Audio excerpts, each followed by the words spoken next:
देखिए, तो इसमें मैं आपको बताऊंगा कुछ इम्पोर्टेंट जीके जीएस। देखिए, इसमें आपको जीके भी मिलेगा और जीएस भी मिलेगा, दोनों पॉइंट मिला करके एक तरह से आपको बताया जाएगा, जिसका आंसर भी आपको सीधे साथ साथ बताया जाएगा। एक तरह से प्रश्न किया जाएगा और उसके साथ में आंसर आपको दिया जाएगा। तो चलिए सीधी बात करते हैं। सबसे पहला है, प्रकाश का रंग प्रकाश के किस पर निर्भर करता है। मतलब प्रकाश की कौन सी ऐसी गुण है, कौन सी ऐसा विशेषता है जिस विशेषता पर क्या होता है कि प्रकाश का रंग निर्भर करता है, किस विशेषता पर निर्भर करता है। तो देखिए, प्रकाश के तरंग दैर्घ्य पर प्रकाश का रंग क्या करता है, निर्भर करता है। तरंग दैर्घ्य पर किस पर निर्भर करता है, तरंग दैर्घ्य पर प्रकाश का रंग निर्भर करता है। चलिए अगला देखते हैं। कहता सूर्य के ऊर्जा का स्रोत क्या है। मतलब कि सूर्य में जो इतनी अपार ऊर्जा है, वह ऊर्जा जो बन रहा है लगातार, तो वो कैसे बन रहा है, किस प्रक्रिया के द्वारा बन रहा है। तो ऊर्जा का स्रोत क्या है, तो देखिए नाभिकीय संलयन। क्या है, नाभिकीय संलयन। इसमें क्या होता है, हाइड्रोजन और हीलियम का संयोग होता है, जिसमें हाइड्रोजन धीरे धीरे हीलियम में बदलते जाता है और काफी ऊर्जा का संयोग होता है।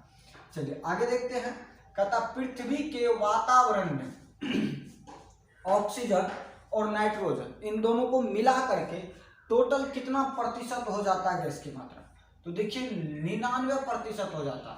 मतलब अगर सबसे ज्यादा है वातावरण में कुछ भी, कोई भी गैस है, कोई भी तत्व की मात्रा बताए, तो सबसे ज्यादा क्या है, ऑक्सीजन है, ऑक्सीजन गैस है, और उसके बाद क्या है, नाइट्रोजन। मतलब नाइट्रोजन ऑक्सीजन ये दोनों ज्यादा है। सबसे ज्यादा सबसे कम की बात बाद में करेंगे, पहले ये आप समझ लीजिए कि सबसे ज्यादा मात्रा में यही दोनों है, एक नाइट्रोजन है और दूसरा कौन सा है, ऑक्सीजन है।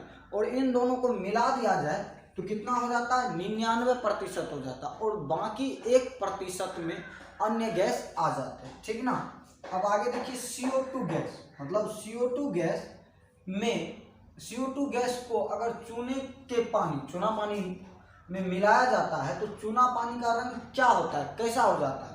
तो चूना पानी का रंग दुधिया हो जाता है। कैसा हो जाता है, दुधिया हो जाता है। वही कह रहा है CO2 गैस चूने के पानी को किस रंग में बदल देता है, किस रंग में बदल देता है, तो दुधिया कलर का कर देता है। किस कलर का कर देता है, दुधिया कलर का कर देता है। चलिए अगला देखते हैं। कहते प्रकाश संश्लेषण की क्रिया में कौन सी गैस बाहर निकलती है। मतलब प्रकाश संश्लेषण, फोटोसिंथेसिस की जो क्रिया है, इस क्रिया में कौन सी गैस बाहर निकलती है। तो आपको ये जानना होगा कि O2 गैस, कौन सी गैस, O2। बोले तो ऑक्सीजन गैस बाहर निकलती। कौन सी गैस निकलती है, ऑक्सीजन गैस निकलती है। चलिए अगला देखते हैं।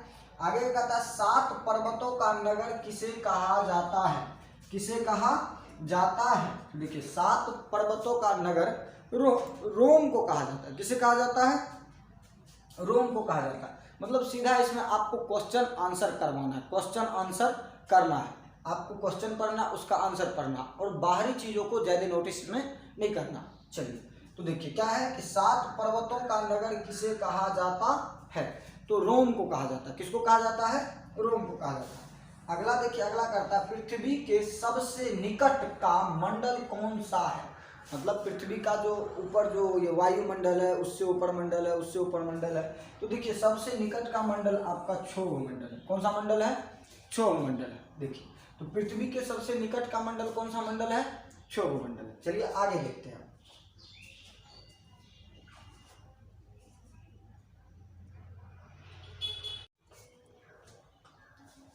चलिए आगे देखते हैं।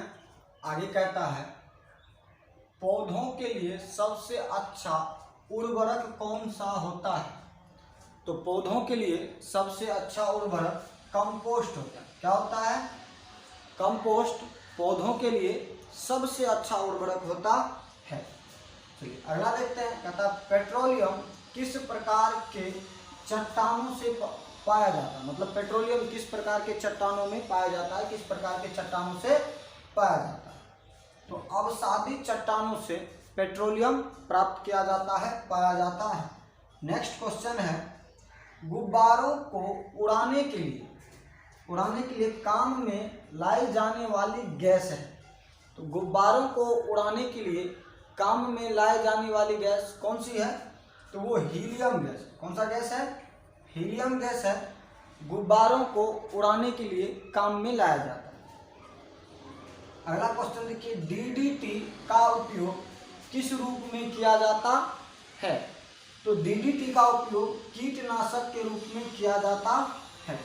कीटनाशक के रूप में किसका उपयोग किया जाता है? डीडीटी का उपयोग किया जाता है। अगला देखिए, कहता है गैसोलीन को किसके साथ मिश्रित करके गैसोहोल बनाया जाता है? तो गैसोलीन को किसके साथ मिश्रित करके गैसोहोल बनाया जाता है? तो एथाइल अल्कोहल के साथ मिलाने से गैसोहोल प्राप्त होता है। ठीक, चलिए नेक्स्ट क्वेश्चन देखते हैं।